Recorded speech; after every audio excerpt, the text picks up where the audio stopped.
In Touch со доктор Чарлс Стенли. Споделување на Евангелието низ целиот свет. Следно на програмата In Touch. Силна црква. Постојат стотици и илјадници згради насекаде во оваа земја и околу светот наречени цркви. Некои од нив се големи, некои се мали, некои се кревки, а некои силни. Вистината е дека овие згради не се црквата. Например, имаше време кога ние бевме лоцирани подолу во градот во целосна друга зграда, оваа црква. Потоа моравме да дојдеме овде заради метежот и така натаму, а сепак ја имаме истата црква. Има многу цркви, многу различни, а не сите од нив се христијански цркви. Некои припаѓаат на друга религија, а сепак ги нарекуваат цркви. Некои од нив имаат друго име за своите цркви, но така ги нарекуваат. Затоа, кога размислуваш за тоа и за милиони луѓе кои припаѓаат на црквата, некои луѓе се спасени, а не и припаѓаат на црквата. Што всушност е црквата? Кога размислуваш за тоа, си мислиш: а јас на каква црква сакам да припаѓам? Дали сакам да припаѓам на кревка црква или сакам да припаѓам на силна црква? Така, насловот на оваа порака е Силна црква. Можеби ќе речеш: па знаеш што, јас дојдов овде утрово и не сум ни сигурен дали сум заинтересиран за црква. Ти се подготвуваш да се заинтересираш заради едноставната причина кога Исус рече: јас ќе ја изградам мојата црква. Јас треба да се интересирам за се што тој ќе изгради. Јас би сакал да сум заинтересиран, мора да сум заинтересиран. Така, би сакал да прочитаме пасус од Словото за кој сакам да дадам мало објаснување, за да не размислувате кога ќе го поминеме. Сето тоа звучи малку чудно. Ако можете, свртете во 16 глава од Матеј и би сакал да почнеме да читаме од 13 стих. Да читаме се до 20 стих. И потоа би сакал да зборуваме за целиот проблем, за карактеристиките на силната црква. Во 13 стих од Матеј 16. А кога Исус дојде во околината на Кесарија Филипова, ги праша своите ученици и рече: што велат луѓето, кој е синот човечки? Бурувајќи за неговиот човечки живот. А тие рекоа: едни велат дека е Јован Крстител, други Илија, а други пак Еремија или еден од пророците. Тој им рече: а вие што велите, кој сум јас? Симон Петар одговори и рече: ти си Христос, син на живиот Бог. Исус одговори и му рече: блажен си, Симоне, сине Јонин, зашто тело и крв не ти го открија тоа, туку мојот татко кој е во небесата. И јас ти велам: ти си Петар и на тој камен ќе ја изградам мојата црква и портите на пеколот нема да надвладеат наспроти неа. И ќе ти ги дадам клучевите на Царството Небесно и што и да сврзеш на земјата ќе се појави веќе сврзано на небото. И што и да разврзеш на земјата, ќе биде веќе разврзано на небото. Тогаш им заповеда на учениците своји да не кажуваат никому дека тој е Исус Христос. Сега сакам да објаснам што значи ова, така што нема да се прашувате за ова кога ќе дојдам до 11 карактеристики на силна црква. Значи, да се вратиме кога Исус рече: кој велат луѓето дека сум јас? Тој рече: ти си Христос, синот на живиот Бог. И така, кога Исус му рече: ти си Петар, и ти не го измисли ова. Бог ти го откри ова и тој му рече: јас ти велам тебе, ти си Петар и врз тој камен ќе ја изградам мојата црква. Сега, слушайте внимателно. Исус не велеше дека ќе ја изгради својата црква врз апостол Петар. Апостол Петар бил далеку од совршен. Всушност, тој бил помеѓу најлукавите од учениците. Всушност, Исус еднаш му рекол: ти си ист како ѓаволот. И му рекол: тргни се од мене. Кога тој бил во црквата подоцна, Павле морал да му укаже и му рекол: Петар, ти правиш компромис во своето убедување, бидејќи не сакаш овие луѓе да знаат дека се дружиш со незнабожците. И така, Исус никогаш не би основал својата црква врз несовршен апостол. Но што всушност велеше тој? Тој рече, ова е темелот на црквата, дека Исус Христос е Синот на живиот Бог, тоа е суштината на црквата, тоа е темелот на црквата. Слушајте, ако земеш било која зграда, катедрала, што и да е, што и да се случува внатре, ако ја отргнеш вистината дека Исус Христос е Синот на живиот Бог, тоа повеќе не е црква. Може да е институција, може да е убава зграда или катедрала, но тоа не е црква. Црквата е изградена врз вистината, фактот, принципот дека Исус Христос е Син Божи и така треба да биде изградена. Ајде да зборуваме кои се карактеристиките кои ја сочинуваат силната црква, која црква и да ја посетуваш. Првото нешто е водство исполнето со Духот. Ако имаш водство во црква која не е исполнета со Божиот Дух, веќе започнуваш со слабости. Затоа што, се сеќавате, Исус им рекол на своите ученици, вие не сте подготвени да го правите она за што јас ве повикав. Тој им ја даде големата задача, но тој вели, сакам да останете во градот Ерусалим, додека не се исполните со Светиот Дух. Светиот Дух ќе дојде врз вас, затоа што тој знаеше дека тие не можат да го прават она за што тој ги повика, освен ако Божиот Дух не е во нив, ги зајакнува, ги оспособува, енергизира, им дава насоки и упатство да го прават она за што тој ги повика да го прават. Бидејќи тој даде на 12 мажи, еден од нив мораше да се тргне настрана, Јуда, а потоа друг го зазеде неговото место, Матиј. Потоа 120, тој им даде предизвик да ја пренесат неговата вистина до целиот свет. Можете ли да замислите колку апсолутно смешно звучело тоа во негово време? Денес можеме да кажеме дека имаме радио, имаме телефон, имаме телевизор, имаме се. Во тој ден тоа беше збор од уста. И тој рече, не, вие не сте подготвени. Вие не сте подготвени додека не бидете исполнети со Духот. А вистината е истата и денес. Ниту еден црковен персонал не е соодветен да ја врши работата за која Бог ги повикува, освен ако не се исполнети со Светиот Дух. Односно, не само пастирите, туку и членовите на персоналот. И така, ако сакате да имате силна црква, тогаш водството на персоналот мора да биде исполнето со Светиот Дух, да го слуша и да зависи од него за насока, водство, за моќта, енергијата и знаењето, како да се изврши работата на црквата. Црквите и она што ние се обидуваме да го направиме, не се случува само така. Има многу што се случува во средината на сето тоа. Значи, пред се, треба да имате духовно исполнето водство и од нивниот живот треба да има докази дека се исполнети со дух, што ни вели Павле во Галатјани, глава 5, љубов, радост, мир и сите останати што ги споменува. Значи, тоа е број 1. Тоа е почеток. Тоа е прво. Силна црква, пастирско водство, целиот персонал се луѓе кои се исполнети со дух. Второ, нивната доктринарно издржана порака што ја имаат, што ги задоволува потребите на луѓето. Сега размислувам за тоа, колку луѓе одат во црква недела по недела, а никогаш не носат Библија. Затоа размислете за ова. Тие одат во црква, седат и слушаат, обично 20 минути или 25-30. Како знаете дали тоа што тој го кажа е вистина или не? Вие имате право. Тоа е ваша привилегија. Ваша одговорност е да прашувате дали ја слушнав вистината или не. Значи, да бидеме доктрински здрави. Значи, дека имаме доктрини, односно имаме верување кои се прицврстени за Божјото Слово. Тие се родени од Словото Божјо. Тие се поучени во Словото Божјо. И дека истото треба да ги научиме и другите. И така, да се биде доктринално здрав, значи дека веруваме во вистината. Вистината се учи од Божјиот збор. Некој вели, сега, што е со луѓето кои не се согласуваат со нас? Ке има луѓе кои не се согласуваат со вас за тоа во што верувате. Например, има некои луѓе кои веруваат дека можете да се спасите и да бидете изгубени и што и да им кажете, тие сепак мислат дека ќе бидат изгубени. Се разбира, ние не веруваме во тоа затоа што Библијата не го учи. Точка. Тоа не го учи. Но тие сепак веруваат во тоа од нивното толкување. Затоа треба да имате лична доктрина. Еве во што верувам јас за Исус Христос. Еве што верувам за рајот. Еве што верувам за осветувањето, оправдувањето. Еве што верувам за црквата. Еве што верувам за ѓаволот. Еве во што верувам за сите овие работи. Треба да имате своја лична доктрина заснована на Словото Божјо. Ако не го направите тоа, некој ќе дојде и ќе ве научи на нешто што е апсолутно лажно. Има многу лажни учења сега, не се прашуваме за тоа.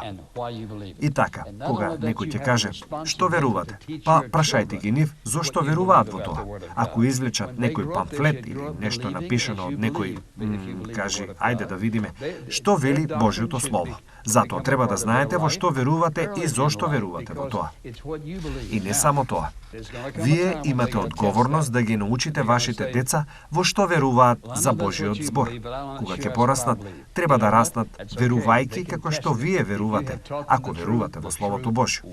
Нивната доктрина треба да стане дел од нивниот живот рано во живот, бидејќи тоа е она што вие верувате. Сега. Ќе дојде време кога тие ќе го тестираат тоа. Тие ќе кажат, знам дека тоа е она во што вие верувате, но јас не сум сигурен дека верувам во тоа. Знаете што? Тоа е во ред. Може да го тестираат. Ако сте ги научиле на вистината, вистината не само што ќе опстане, туку и ќе победи.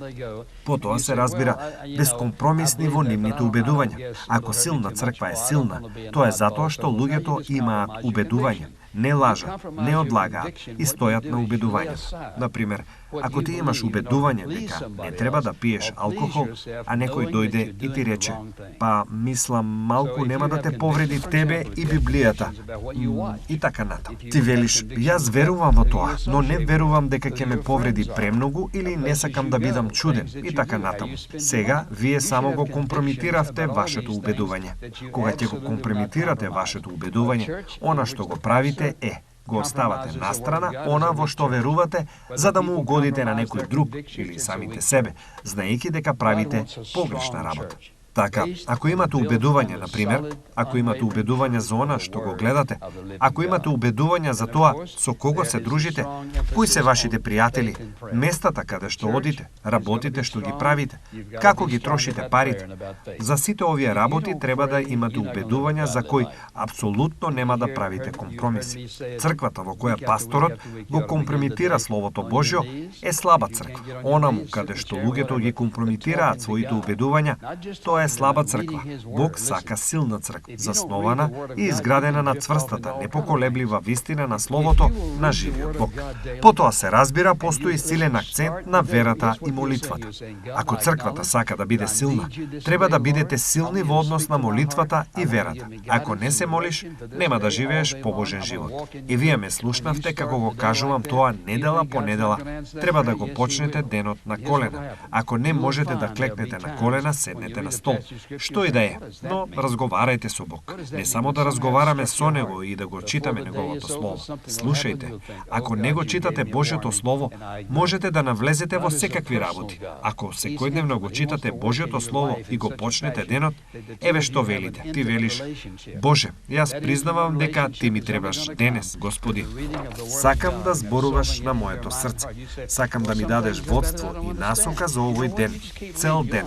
Сакам да чекорам по Твојата волја. Кога го започнуваш денот така, мислиш дека Бог нема да одговори на таа молитва. Да, одговори. И еве што ќе се случи.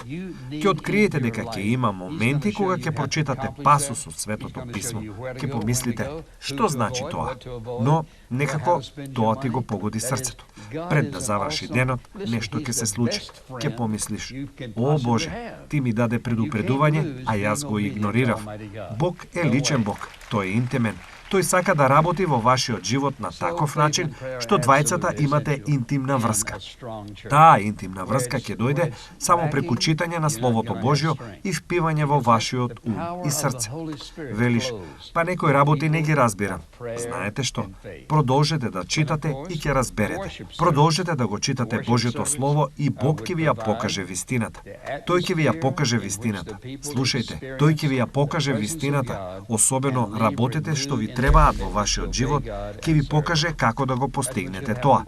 Тој ќе ви покаже каде да одите, кога да одите, кого да избегнувате, што да избегнувате, како да ги трошите парите. Односно, Бог е извореден. Слушајте, тој е најдобриот пријател што можеш да го имаш. И не можете да изгубите ако бидете послушни на семоќниот Бог. Нема шанси. Значи, верата и молитвата се апсолутно суштински во силна црква. Каде што недостасува, нема да има смисла. бидејќи силата на Светиот Дух тече низ луѓето од молитва и вера. Потоа се разбира обожавањето. Тоа ќе обезбеди атмосфера во која луѓето ќе го искусат присуството на Бог и ќе си заминат обновени во нивната посветеност да му бидат послушни на Бог и да му служат. Тоа е она што треба да се случи во секоја силна црква. Тоа е вид на славење.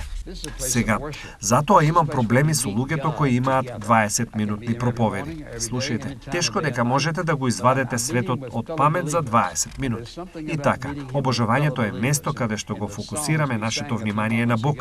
Не на проповедникот, туку на Бог, врз Неговото Слово, на она што Бог сака да го направи во вашиот живот. Го отвораме срцето и го молиме Бог, зборувај во моето срце. И кога ќе дојдеш во црква, мислам дека едно од првите работи што треба да ги направиш кога ќе влезеш, треба да кажеш: Господи, Ти ме донесе овде утрово, сакам да зборуваш на моето срце. Сакам да ми покажеш што треба да слушнам. Помогни ми да слушнам, да верувам, да прифатам и да го применам тоа во моето срце. Затоа што, слушајте, ова не е театар. Ова е место за славење. Ова е место каде што заедно го среќаваме Бог. Можам да се среќавам со Него секое утро, секој ден, во секое време од денот или ноќта. Но јас се среќавам со верниците. Има нешто во врска со средбата со Него, со верниците и песните што ги испеавме пред неколку моменти. Сето тоа ни го подигнува духот и ни предизвикува радост во срцето кога размислуваме за она што го пееме, се молиме и даваме. Обожавање. Потоа се разбира кога размислувам за сите овие карактеристики, верни и дарежливи во нивното давање. Не ме слушате како молам за пари, не се молите, не вршите притисок врз никого, затоа што еве во што верувам. Верувам дека ако го слушате Бог, одите по Неговата волја, Неговиот пат и изберете да го следите. Вие ќе дадете, затоа што Божиот Дух ќе ве потикне и тој ќе ве мотивира. Слушајте, поради оваа причина, што сака тој да научиме да правиме? Да му се поклонуваме со нашите десетоци и нашите приноси? Многу ретко ги спомнувам. Луѓето од време на време велат: па зошто не проповедате за пари? Јас не мислам дека тоа е она што Бог сака да го правам најчесто. Но понекогаш ќе ги давам тие објаснувања и предизвици ако има причина. Но моето верување е едноставно ова: ако го слушате Божјото Слово, му се покорувате, верувате и имате доверба во Него. Сакате да имате силно семејство, да бидете дел од силна црква, тогаш вие ќе давате. Тоа е привилегија, не само да разговарам со Бог, туку да кажам: Господи, јас го мислам она што го велам кога велам дека сум благодарен за прекрасната привилегија. Знам дека Ти велиш да донесеме десеток и нашите приноси во складишето Божјо, за да може да се продолжи работата. Ти благодарам за привилегијата да даваме. Слушајте, дали сваќате колку сме благословени и привилегирани да живееме во оваа земја? Имаш работа, имаш приход, имате семејство, се грижите за вашите деца. Времењата се тешки, тие ќе станат потешки. И знаете што? Ние ќе бидеме верни во тешките времења за да го докажеме тоа, да му дозволиме на Бог да докаже дека даноците и владата не ги менуваат неговите дарови, неговата љубов, неговата благодат кон нас. Не се менува. Слушајте, силната црква е стратешки организирана за да ги постигне своите цели дадени од Бог. Имаме предучилишна установа, имаме деца на училишна возраст, имаме тинејџери и така натаму. Имаме возрастни. Имаме програми за секоја возрастна група. Имаме библиски студии за секој. Имаме молитвен состанок среда навечер, а во среда вечер имаме и прекрасна вечера. Организирани сме за се што може да се замисли. Велиш, па првата црква не се организираше. О, да, тие го направија тоа. Затоа што, ако забележите, например, во Дела, еве што се случува. Библијата вели дека никој немал потреба. Слушајте, ако имавте 3000 луѓе кои се спасиле и никој да нема потреба, тогаш некој ја организирал таа толпа. Можело да биде Петар, кој да беше, например. Исус беше организиран. Тој рече: сакам да нахранам 5000, поставете ги во групи и ќе ги нахраниме сит. Ни остана малку нешто. Црквата е организирана, организацијата е под површината. Ние сме организирани. Зошто? Значи, кога сакате да дојдете во недела наутро, ќе започнеме во време кога ќе кажеме дека ќе почнеме. Тоа е организација. Ќе имаме служба што ќе трае толку долго. Тоа е организација. Ќе пееме, ќе има проповедање, ќе има давање, ќе има покана, имаме заклучок, Сето тоа е организација. Потоа се разбира силна црква. Луѓето служат според силите на своите духовни дарови. Сега некои луѓе би рекле: не знам што е духовен дар. Дозволете ми само да ви дадам мал брифинг овде. Во глава 12 од Римјани. Може да погледнете таму за момент. Тој вели во стих 6 од Римјани 12. Бидејќи ние имаме дарови кои се разликуваат според благодатта што ни е дадена, односно според Божјата благодат и она што тој сака да го прави во и низ вашиот живот. Тој ви дава одредени дарови. Затоа слушайте, тој вели: бидејќи ние имаме дарови кои се разликуваат според благодатта што ни е дадена, секој од нас треба да го практикува соодветно. Сега, внимавајте, значи ги именува дарот на пророштво, дарот на служење, дарот на поучување, дар на опомена, дар на давање, дар на водење или администрација и дар на милоста. Сега велиш: па како функционира тоа? Добро, гледајте го. Кога работите според вашиот дар, вие сте најефикасни. И второ, кога ќе ја искористите својата дарба, вие сте најсрекни, затоа што ги чувствувате вашите способности, таленти и вештини, например. А луѓето имаат различни видови на дарови. Луѓе кои се многу креативни во нивните духовни дарови. Значи, тоа е делото на Светиот Дух. Сега, вие го ставате тоа во црквата и затоа имаме луѓе кои поучуваат, луѓе кои се раководители на организацијата, луѓе, например, кои потикнуваат.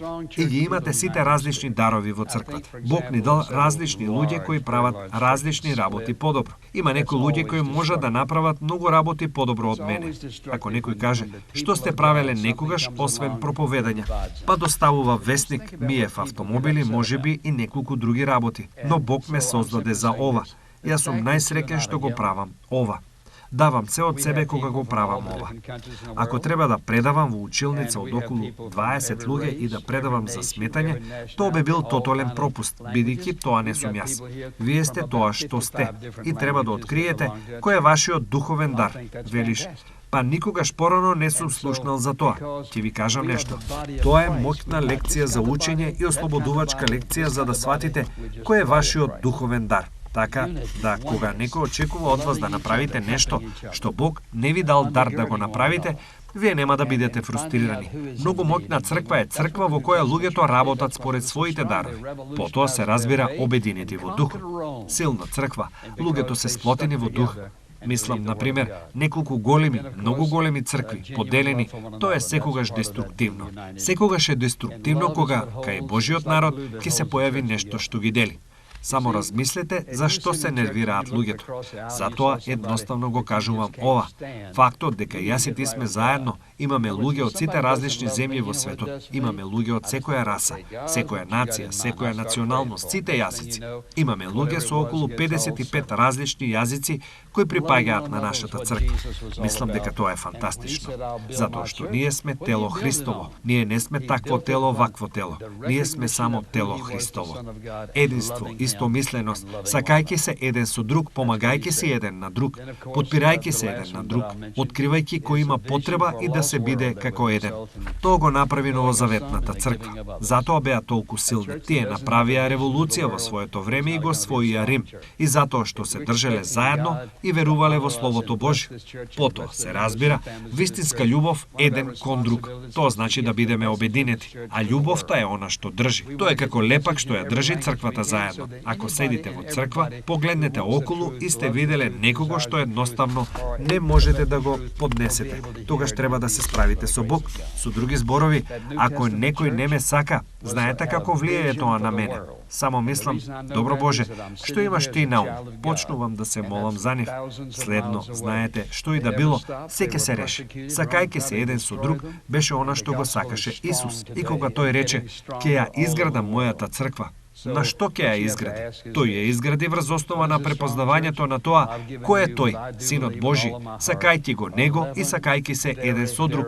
Тоа е она што тој го рече. Потоа се разбира последното што ќе го спомнам е визија за изгубен свет што ќе резултира со заминување на некој, а на други со давање. Црквата која нема визија за светот нема да биде силна црква. Ако очекуваме Бог да не почести и да ја благослови оваа црква, да ги благослови членовите и семејствата на оваа црква, една од нашите одговорности е да ја пренесеме пораката на оваа црква до светот. Сакаме да ја добиеме пораката на секој јазик што можеме, Така што секој што ја сака вистината, ја љуби вистината, ја посакува вистината, не знае за вистината, ќе може да ја слушне и да биде спасен преку Божјата благодат. Второ прашање. Ако другите во вашата црква го следат вашиот пат, дали црквата ќе продолжи да биде силна и плодна за Царството Божие? Дали сега се согласувате дека ја слушнавте вистината утрово? Добро, во ред. Еве што ја сакам да ве прашам. Сте слушнале каква е црква? Многумина од вас припагаат на оваа црква. Некои од вас имаат своја црква, а многумина од вас таму имаат своја црква. Но сакам да разговарам со вас токму овој момент. Вие верувате во она што сте го слушнале, Евангелието на вистината. Ако си подготвен да му кажеш на Бог денес: Господи, сакам да дадам ветување денес, дека сакам да дадам било каков придонес што можам да го дадам, каков и да е, за силата на мојата црква, оваа црква. Ако сакаш да му го кажеш тоа денес со мене, како што јас стојам, дали би застанал?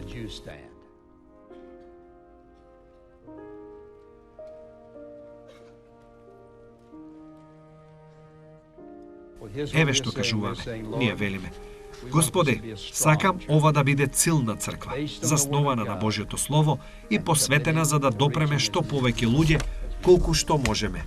Амин. Ако сте биле благословени од денешната програма, ве молиме посетете не на веб страната www.intouch.org. InTouch, водејќи ги луѓето ни светот во поголемо заедништво со Исус Христос и зајакнувајќи ја локалната црква. Оваа програма е спонзорирана преку службите InTouch и овозможена преку Божјата благодат и вашите верни молитви и дарови.